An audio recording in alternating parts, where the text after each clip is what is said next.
Folks, I'm Rob Meng. Thank you so much for being here. We've had such a great time at the show so far. You get the engagement, the conversations, they've been spectacular. I'm going to talk about why speed matters and why we all think about speed, why we're really focused on it. Let's see. Check, check. Oh, there we go, going back. All right, so I don't hear any sound there. I don't know if sound's hooked up. I'm gonna go ahead and skip through this one. All this was that fantastic music on hold where it says your call is important to us and please wait, right? I was gonna play it a whole bunch of times till somebody screamed and ran out of the room, but we're not gonna worry about that now. We all know what that feels like. That's the cool thing about what we do and what we're gonna talk about today is it's universal. Whether you're in line for Starbucks or you're in line for a fantastic Italian steak sandwich or you're in for a custard, whatever it is, we all know what it feels like to sit in line, whether it's in your car or standing on foot and wanting something and not being able to have it when you want it. Feeling forgotten, we're gonna talk about that a lot today, feeling forgotten. We help people not feel forgotten. We help track cars and people in line. We tell you when there's a delay. We tell your team when there's a delay. We activate the data real time. We help them do something about it right now. And then we help you guys also analyze the data. We do it as a service, and we'll talk about that. Give you an idea, this is kind of behind the scenes. Anybody who's been to our booth is gonna have seen some of this week. We've been tracking people real time, and we do that with cars. We've been doing cars for 14 years. We've been doing this for quite a while, and we added people in about 5-6 years ago, and it's been really successful. Delay equals loss. Delay doesn't just mean lost revenue. Delay means lost expectation, lost customer satisfaction. It's a real challenge. When you are making a customer wait. Thank you for holding. There we go. Thanks, man. That's beautiful. Boo, right? You make people feel forgotten, and if a person feels forgotten, they're going to be disappointed in the service. And if they're disappointed, they're not going to come back as often. They're not going to feel like they have that brand trust where you guys are going to execute every time to their expectation or your expectation for that matter. Oh, we all know what that feels like. That's music on hold. That's no good. All right. So if you guys haven't checked out this website, I highly recommend it. TheTimeToWin.com is a fantastic study. It's 1,900 people every year that they go out and they ask questions. And it really focuses on consumer patience. And it's really interesting some of the trend lines with like millennials and different age groups, how they feel. I'm just gonna give you a couple of key things. Lack of speed upsets customers. Oh, there's a shock. Oh, big shock. Okay, but what does that mean? What it means is that I think it's 35% of the time, no, 62% feel disappointed when a business doesn't respond or they're slower than expected. And then 30% of customers feel disrespected when that happens, right? They feel disrespected. They're not just disappointed, they feel insulted. That's not where you want to be. Loyalty, 30% of customers will be more loyal if they know that it's a speedy service. 35% of customers will be less loyal if it's not a speedy service. 66% of people say that speed of service was as important to them as price. I mean, that's huge. And I heard a statistic the other day, 70% of complaints on Yelp and 2 restaurants were on accuracy. I believe that customers who have a speed problem don't complain, they just don't come back. I think that you don't hear about it. I think you've missed their expectation and they just aren't gonna be a repeat customer as often or maybe ever again. What's speed look like? Good morning, Raleigh. At noon today, the Lake Boone Trail Chick-fil-A is attempting a world record 500 cars in 1 hour.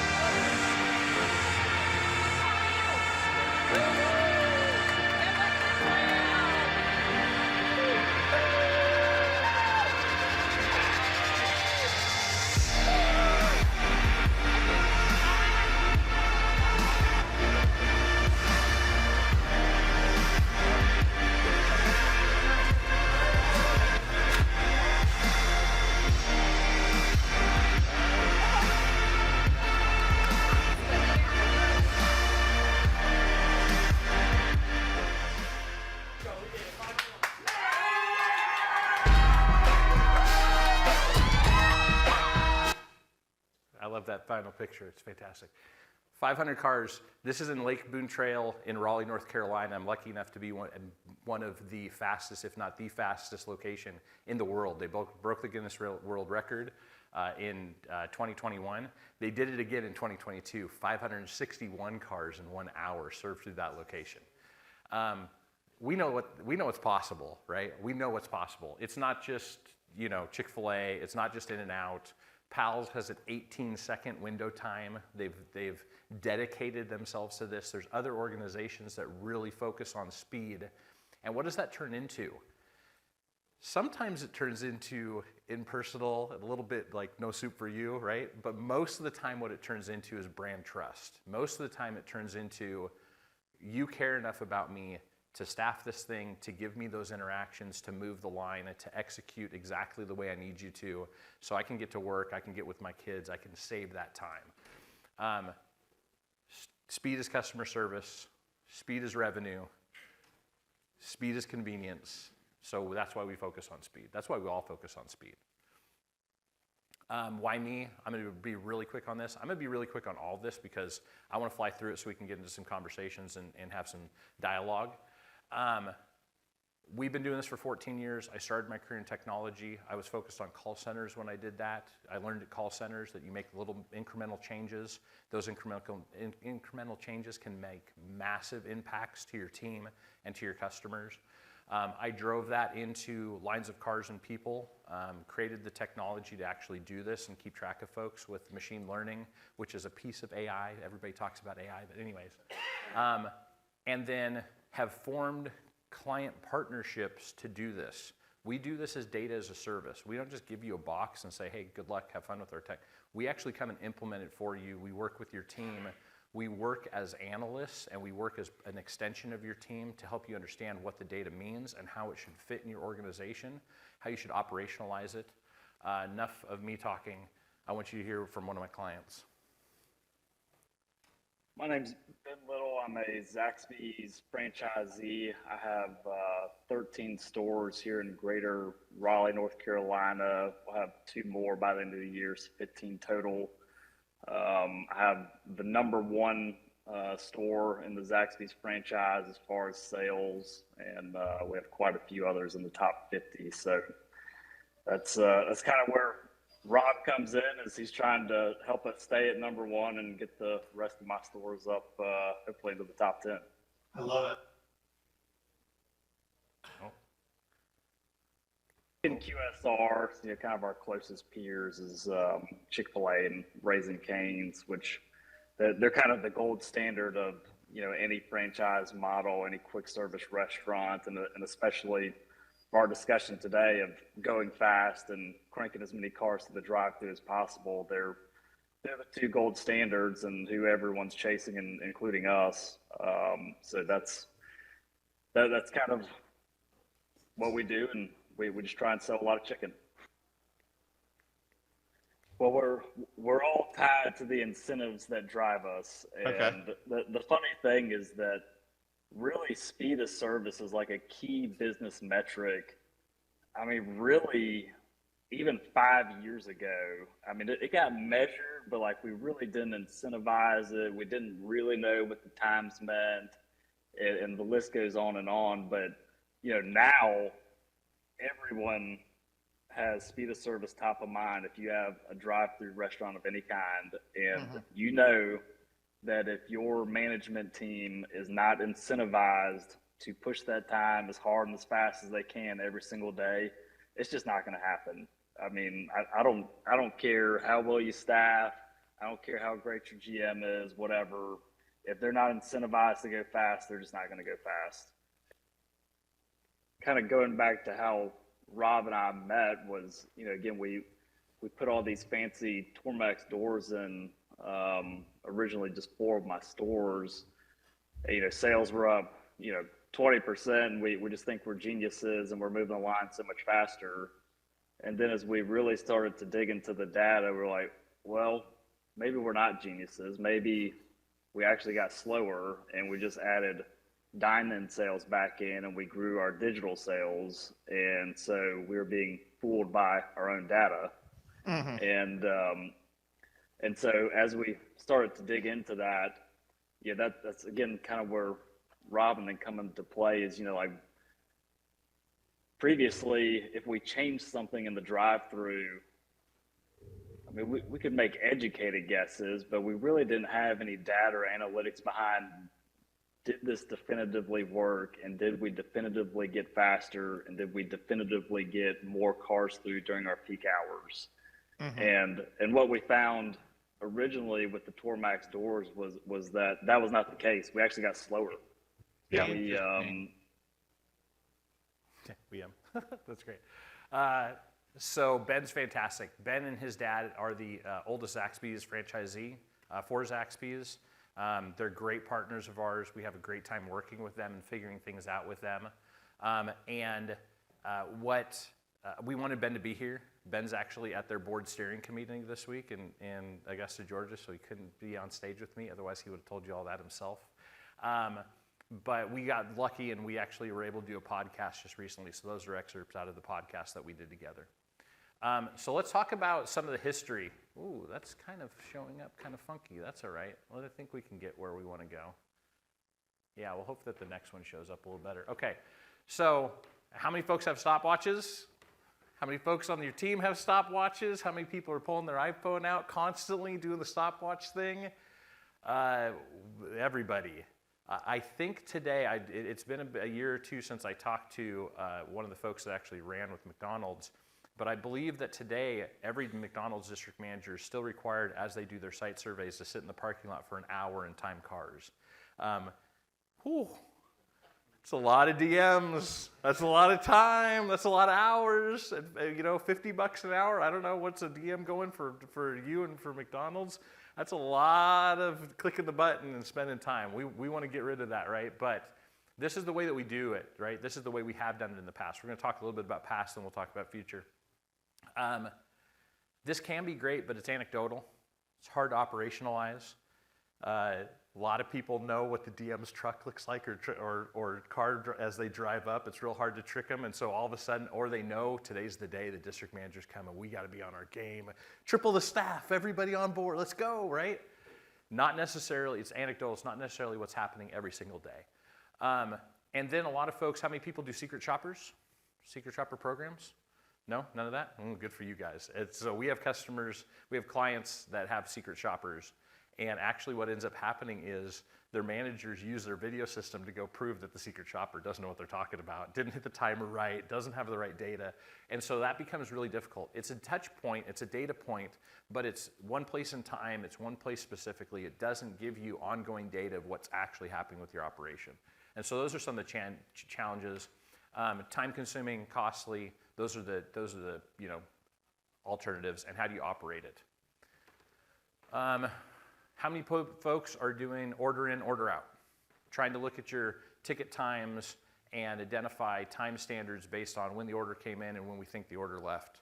Okay, so then again, you're trying to figure that out. Sometimes it's data from your point of sale.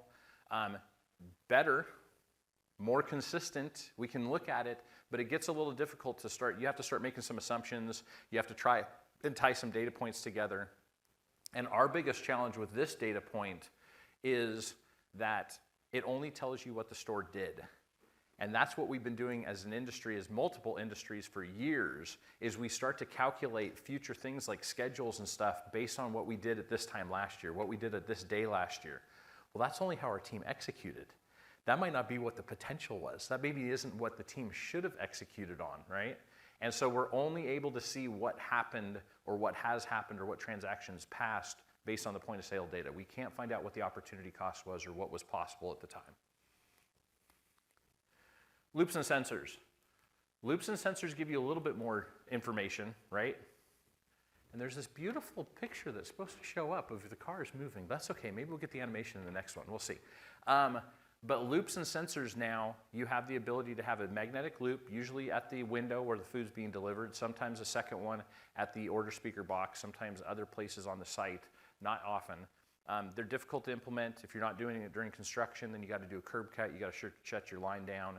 Usually it's a challenging install. And there's some problems with the data. You get ghost cars, you get cars that end up being too close together as they go through, and so you'll miss one. And if you miss one, then you can't, then they get off, right? You're not seeing the true data because now all of a sudden it's not timing this car to that car, it's actually timing this car to the third car, or there's a ghost car, or somebody pulled, God forbid, somebody pulled out of line because they sat too long. Now your data is completely inaccurate until the system resets, which is usually in half an hour, hour increments. Still better, still good data, still more data. Couple of the other challenges here, the pull forward. Who has pull forwards? Who actually, their team pulls people forward if their order's not ready? Okay, nobody in here, that's good too. But it's an industry thing, right? Pull forward actually can be a good thing. You can have it be a relief valve. Maybe the basketball team pulled up and there's 8 of them and you've got a $100 order. Man, don't make your line sit there for a $100 order. Get those guys out of line and go ahead and flow the rest of your orders like they're supposed to. But pull forwards end up being gaming, right? Your team starts to realize what they're being managed on, and so they start to game the system. They're not doing it nefariously. It's just what we do as humans. I'm being measured, how do I win? And so that's some of the challenges there. It's also usually timely. It's a little challenge to be timely. And the last thing I'll mention about the loops and the entire kind of industry standard, we've been talking a long time as an industry about speed of service. And speed of service has been from the order speaker box to when the food is delivered. That is a very difficult number to operationalize. That is a very difficult number to train your team on and have them understand what 2 or 3 seconds means across an hour against all of your customers. And so we think there's a little bit better way to look at that and how you should do it. Oh, now the cars are moving. You can't really see the building, but that's okay. Modern loop systems, usually there's multiple places where we're taking information.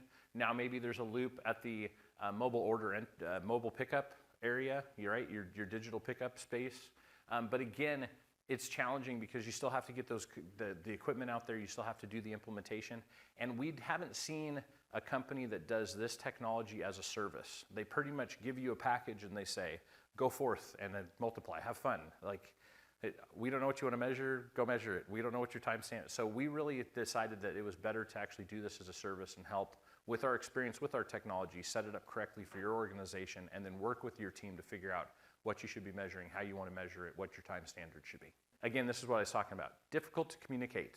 There's a lot of these boards. One of the things my team and I did is we went around and we interviewed bunches of people at Dunkin' and Starbucks and other brands who had these boards, and we would just walk up when we were placing our order and we'd go, hey, that board up there, that's kind of cool. What is that? And 88% of the time they said, I don't know.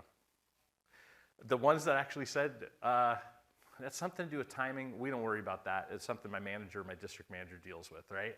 And so they don't know what it means. They don't know how to execute against it. They don't know exactly what they're supposed to do. And so what ends up happening is you have that up there, but they're working and they're not looking at it. And so it doesn't execute, it doesn't give you real-time information, and they don't make changes to what they're doing. All right, let's see.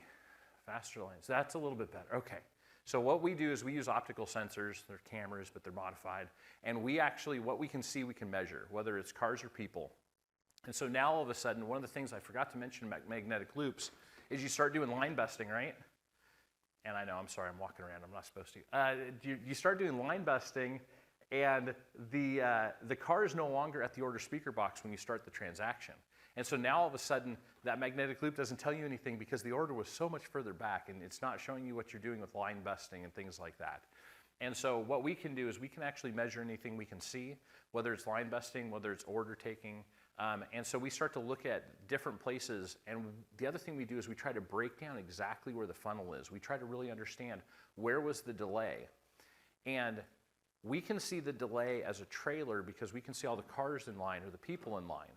But what we do is we push your team back into their video. Almost everybody's got video systems. Almost everybody has high quality, fantastic cameras.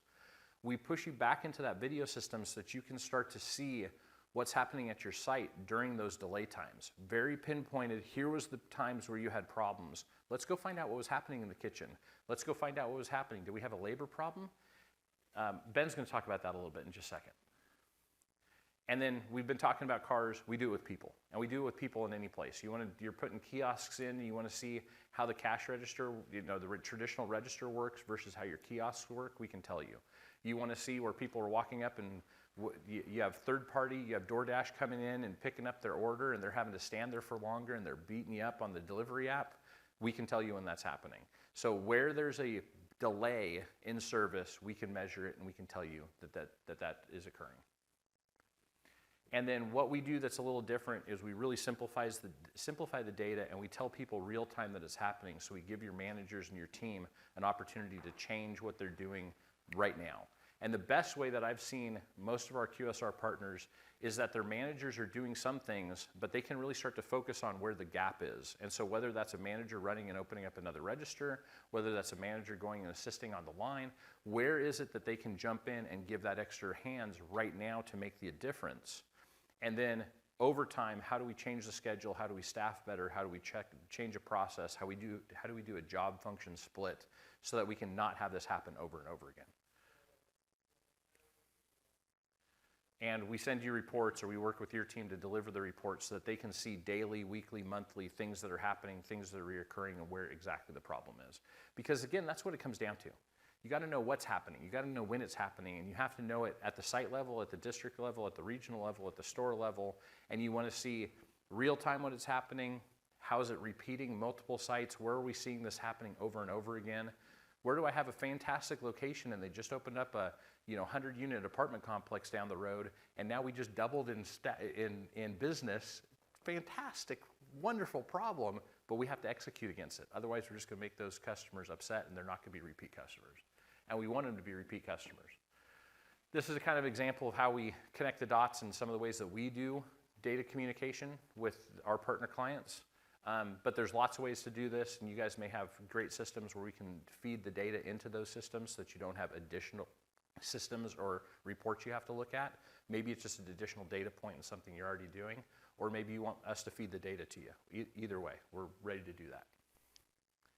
Let's talk to Ben a little bit more about what his experience was like. Way simpler than it is, because or just go faster, get more cars through. But it's really a multi-dimensional problem, and this is where Rob and his team have really helped us to understand, because first, if you want to go faster, you have to identify where your bottleneck is, and then you have to kind of keep bucketing the bottleneck from that point forward. So just as an example, I have one store that has an $11 average check. I have another store that has an $18 average check. But going back to the archaic way that we've always measured speed of service, I can't measure those stores apples to apples just on a